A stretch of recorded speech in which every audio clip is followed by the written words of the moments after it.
Nipah virus സ്ഥിരീകരിച്ച കുട്ടിയുടെ സമ്പർക്ക പട്ടികയിലുള്ള 9 പേരുടെ സാമ്പിളുകൾ പരിശോധിക്കുമെന്ന് ആരോഗ്യവകുപ്പ് മന്ത്രി വീണ ജോർജ്. തിരുവനന്തപുരത്ത് 4 പേരും പാലക്കാട് ജില്ലയിൽ ഉള്ള 2 പേരും സമ്പർക്ക പട്ടികയിലുണ്ട്. മരിച്ച കുട്ടി കാട്ടുപഴം കഴിച്ചതായി സുഹൃത്തുക്കൾ പറഞ്ഞതായി ആരോഗ്യവകുപ്പ് മന്ത്രി വ്യക്തമാക്കി. വിവരങ്ങളുമായി സോണൽ കൃഷ്ണ ചേരുന്നു. സോണൽ, നിപ ഒരു തലവേദനയായി മാറിയിരിക്കുകയാണ്. ഇപ്പോൾ സമ്പർക്ക പട്ടികയിലുള്ള 9 പേരുടെ സാമ്പിളുകൾ പരിശോധിക്കും എന്നാണ് ആരോഗ്യവകുപ്പ് മന്ത്രി വീണ ജോർജ് അറിയിച്ചിരിക്കുന്നത്. മാത്രമല്ല, പുതിയൊരു ഇൻഫർമേഷൻ കൂടി വന്നിട്ടുണ്ടല്ലോ.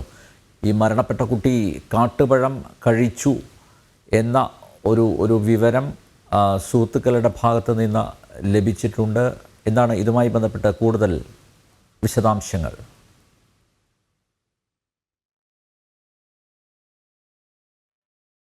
അനില്, പ്രധാനമായി പറയേണ്ടത് ഇന്ന് 13 പേരുടെ സാമ്പിളുകളാണ് പരിശോധിക്കുക. അതിൽ 9 പേരുടേത് കോഴിക്കോട് മെഡിക്കൽ കോളേജിലും 4 പേരുടേത് തിരുവനന്തപുരത്തുമാണ് പരിശോധിക്കുക എന്നാണ് ആരോഗ്യമന്ത്രി സൂചിപ്പിച്ചിട്ടുള്ളത്.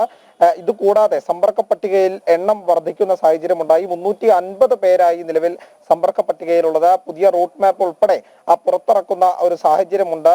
എന്തായാലും പ്രധാനമായിട്ട് പറയേണ്ടത് ഈ സമ്പർക്ക പട്ടികയിൽ തിരുവനന്തപുരത്തുള്ള 4 പേരും പാലക്കാടുള്ള 2 പേരും അടങ്ങിയിട്ടുണ്ട് എന്നുള്ളതാണ്. പക്ഷെ ഇവരെ കൃത്യമായി ലൊക്കേറ്റ് ചെയ്തിട്ടുണ്ട്. ഇവർക്ക് വേണ്ട ഐസൊലേഷൻ ഉൾപ്പെടെയുള്ള കാര്യങ്ങൾ ഏർപ്പാടാക്കിയിട്ടുണ്ട് എന്നുള്ളതാണ് നിലവിൽ ആരോഗ്യവകുപ്പ് അറിയിച്ചിട്ടുള്ളത്. എന്തായാലും മറ്റൊരു കാര്യം, ഈ നിപ്പയുടെ ഉറവിടം സംബന്ധിച്ചുള്ള ഒരു സൂചന ആരോഗ്യവകുപ്പിന് ലഭിച്ചിട്ടുണ്ട്. അതായത് കുട്ടിയുടെ സുഹൃത്തുക്കളുമായി സംസാരിച്ച ഘട്ടത്തിൽ ഒരു കാട്ടമ്പാഴങ്ങ കുട്ടി കഴിച്ചതായിട്ടുള്ള ഒരു വിവരമുണ്ട്. അത് വീടിനോട് ചേർന്നുള്ള ഒരു സ്ഥലത്താണ് എന്നാണ് അറിയാൻ സാധിക്കുന്നത്.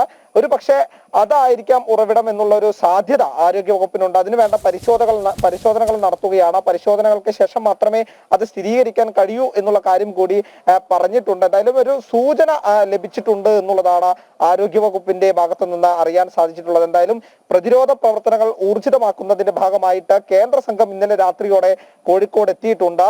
ഇന്ന് ഉച്ചയ്ക്ക് ശേഷം മഞ്ചേരി മെഡിക്കൽ കോളേജിലേക്ക് എത്തും.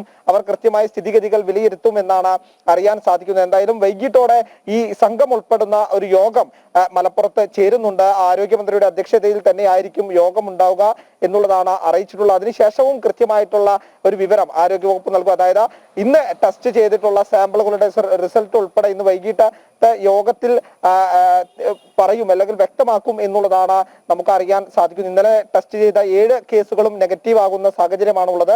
അതുകൊണ്ട് തന്നെ ആരും ആശങ്കപ്പെടേണ്ടതില്ല, നമുക്ക് ഇതിനെ പ്രതിരോധിക്കാം എന്നുള്ള കാര്യം തന്നെയാണ് ആരോഗ്യവകുപ്പ് പറയുന്നത്. ജാഗ്രത വേണം എന്നുള്ളതാണ് ഏറ്റവും പ്രധാനപ്പെട്ട കാര്യം.